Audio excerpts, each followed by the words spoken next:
Hi friends, ಮಸ್ ಕನ್ನಡ ಚಾನಲ್ಗೆ ಮತ್ತೊಮ್ಮೆ ಸ್ವಾಗತ. ಕೆಲ ವರ್ಷಗಳ ಹಿಂದೆವರೆಗೆ ನಾವು ಬಸ್ ಹಾಗೂ ರೈಲು ಅಪಘಾತಗಳನ್ನೇ ಹೆಚ್ಚು ಕೇಳ್ತಾ ಇದ್ವಿ. ಆದರೆ ಈಗ ವಿಮಾನ ಅಪಘಾತಗಳ ಸುದ್ದಿನೂ ಕೇಳ್ತಾ ಇದ್ವಿ. ಇತ್ತೀಚೆಗೆ ನಡೆದ ಒಂದು ವಿಮಾನ ಅಪಘಾತದಲ್ಲಿ ಬಹಳ ಆಸಕ್ತಿಕರವಾದ ಒಂದು ಸಂಗತಿ ಇದೆ. ಅದನ್ನೇ ಇವತ್ತು ಈ ವಿಡಿಯೋದಲ್ಲಿ ನಾವು ತಿಳಿದುಕೊಳ್ಳೋಣ. ಜೂನ್ 12ರ ರಾತ್ರಿ ದಿಲ್ಲಿಯಿಂದ ನ್ಯೂಯಾರ್ಕಿಗೆ ತೆರಳುವ ಡೈರೆಕ್ಟ್ ಫ್ಲೈಟ್ UD714 ಎಂಬ ವಿಮಾನ ಆಕಾಶಕ್ಕೆ ಹೊರಟಿತು. ವಿಮಾನ ಹಾರುತ್ತಿದ್ದು 1 ಗಂಟೆ ಕಳೆದಿತ್ತು. 49,000 ಅಡಿ ಎತ್ತರದಲ್ಲಿ ಪ್ರಯಾಣಿಸುತ್ತಿತ್ತು. ಹೊರಗೆ ನಕ್ಷತ್ರಗಳು ಮೆರೆದುಕೊಳ್ಳುತ್ತಿವೆ. ವಿಮಾನದ ಒಳಗೆ ಪ್ರಯಾಣಿಕರು ಹಬ್ಬದ ಹರ್ಷದಲ್ಲಿದ್ದಾರೆ.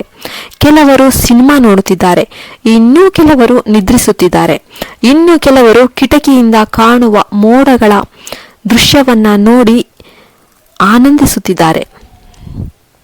ಅಂತಹ ವಿಮಾನದಲ್ಲೊಂದು ಸಾಮಾನ್ಯ ವ್ಯಕ್ತಿ ಕೂಡ ಇದ್ದ.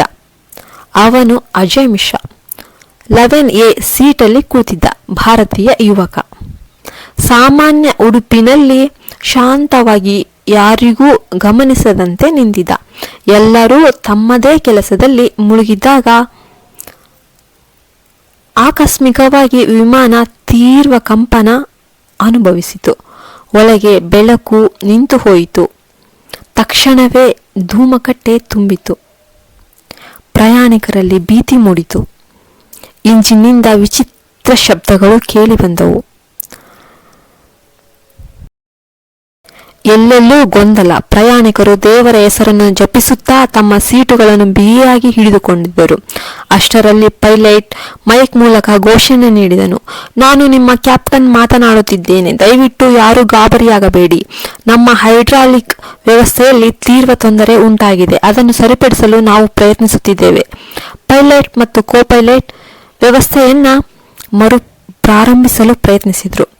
ಆದರೆ ಬ್ಯಾಕಪ್ ಸಿಸ್ಟಮ್ ಸಂಪೂರ್ಣ ವಿಫಲವಾಯಿತು. ಅವರಿಗೆ ಏನು ಮಾಡಬೇಕೆಂಬುದು ಗೊತ್ತೇ ಆಗಲಿಲ್ಲ. ಅರ್ಥವಾಗದೆ ಬಿಟ್ಟಿತ್ತು. ತಕ್ಷಣ ATC ಅನ್ನು ಸಂಪರ್ಕಿಸಲು ನಿರ್ಧರಿಸಿದರು. ಆದರೆ ಅತ್ತಿಂದ ಬಂದ ಉತ್ತರ, ಕ್ಷಮಿಸಿ, ನಾವು ಪ್ರಯತ್ನಿಸುತ್ತಿದ್ದೇವೆ, ಆದರೆ ಹೆಚ್ಚಿನ ಸಹಾಯ ಮಾಡಲು ಸಾಧ್ಯವಿಲ್ಲ. ಈ ನಡುವೆ ವಿಮಾನ ಒಂದು ಬದಿಗೆ ಇಳಿಯತೊಡಗಿತು.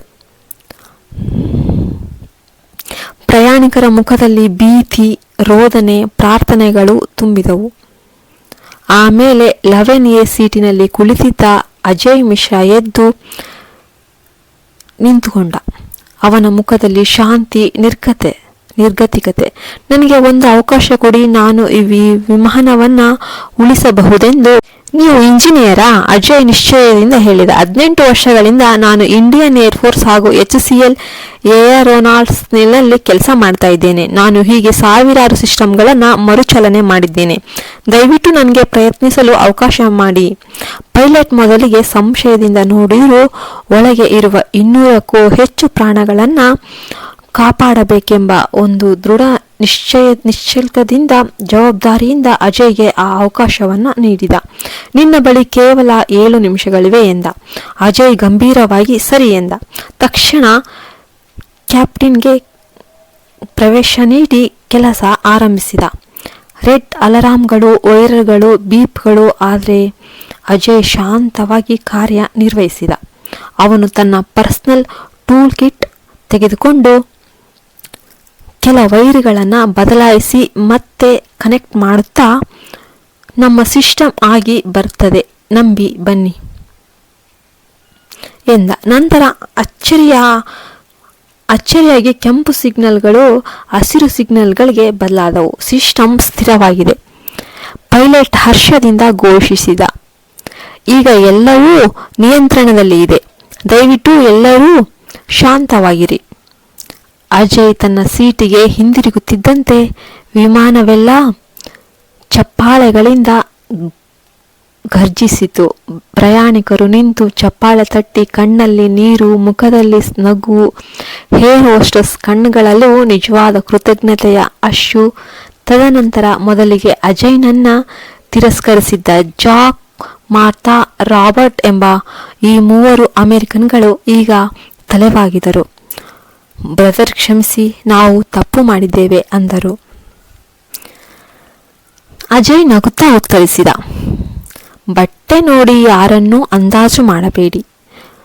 ಯಾರು ಹೇಗೆ ಬೆಳೆದುಕೊಂಡಿದ್ದಾರೋ ನಮಗೆ ಗೊತ್ತಾಗಲ್ಲ.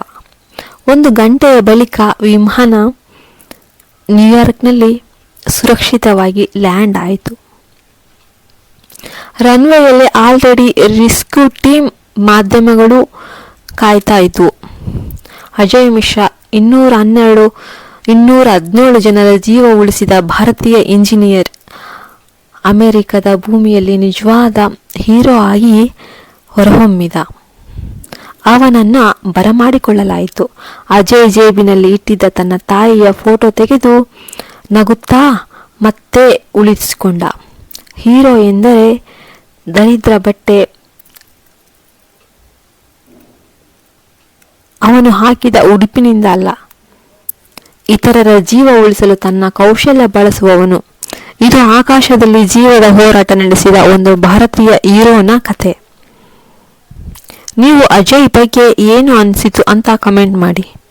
ನಿಮಗೆಲ್ಲ ಈ ವಿಡಿಯೋ ಇಷ್ಟ ಆದರೆ ದಯವಿಟ್ಟು ಒಂದು ಲೈಕ್ ಮಾಡಿ, ಶೇರ್ ಮಾಡಿ. ಫಸ್ಟ್ ಟೈಮ್ ನಮ್ಮ ಚಾನಲ್ ನೋಡ್ತಿರೋರು ಸಬ್ಸ್ಕ್ರೈಬ್ ಮಾಡಿ. ಜೈ ಶ್ರೀರಾಮ್ ಅಂತ ಕಮೆಂಟ್ ಮಾಡಿ. ಜೈ ಹಿಂದ್, ಜೈ ಭಾರತ್ ಮಾತೆ.